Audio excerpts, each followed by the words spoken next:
జై శ్రీమన్నారాయణ. చూడండి, మనకి రేపే కదా శని త్రయోదశి. ఈ మంత్రాన్ని మీరు జపం చేసుకున్నట్లయితే మీకు ఎటువంటి శని పీడల నుంచి కానీ శని బాధల నుంచి కానీ విముక్తులు అవటం ఖాయమండి. ఖచ్చితంగా ఇది ఎలా చేసుకోవాలి, ఏ టైంలో చేసుకోవాలో నేను చెప్తాను. ఎక్కడ క్లిక్ చేయకుండా జాగ్రత్తగా వినండి.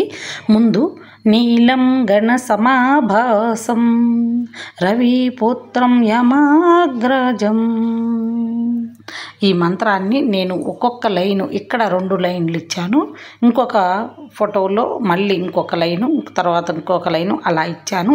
మొత్తం కలిపి మీరు వ్రాసుకోండి. ఒక పేపర్ మీద పెన్ను పెట్టి వ్రాసుకొని అది పక్కన పెట్టుకొని ఛాయా మార్తాండ సంభూతం ఇలాగ ఒక పేపర్ మీద రాసుకొని అది మీరు రోజు మీకు ఎంత టైం, ఒక 20 సార్లు కానీ 21 సార్లు కానీ లేదంటే 11 సార్లు కానీ లేదంటే 41 సార్లు కానీ ఇలా జపం చేసుకోండి ఈ మంత్రాన్ని.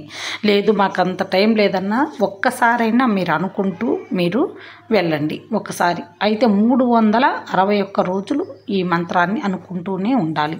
ఏదో ఒక టైం కాకుండా మీరు ఒక టయానికి నిర్ణయించుకోండి, ఉదయం కానీ సాయంత్రం కానీ.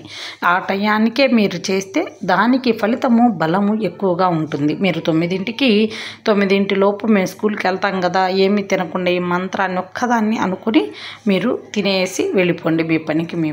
మీరు ఏదైతే ఉద్యోగం అయితే ఉద్యోగం, వ్యవసాయం అయితే వ్యవసాయం, ఏ పని అయితే ఆ పని వాళ్ళు ఈ మంత్రాన్ని ఇలా జపం చేసుకుని వెళ్ళిపోండి. జపం అంటే ఎక్కువ సార్లు ఏం కాదు, మనకు కావాల్సింది ముందుగా 361 రోజులు ఈ మంత్రాన్ని ఉచ్చరించటం ఒక్కటే కావాలి మనకు. ఎన్నిసార్లు అనేది కాదు, ఒక్కసారైనా అనుకుంటే మీకు శనీశ్వరుడు మీకు చక్కని దారి చూపిస్తాడు. ఆయన మంచి చూపు మీ మీద పడిందంటే మీరు కోట్లకి అధిపతి కూడా అవుతారు.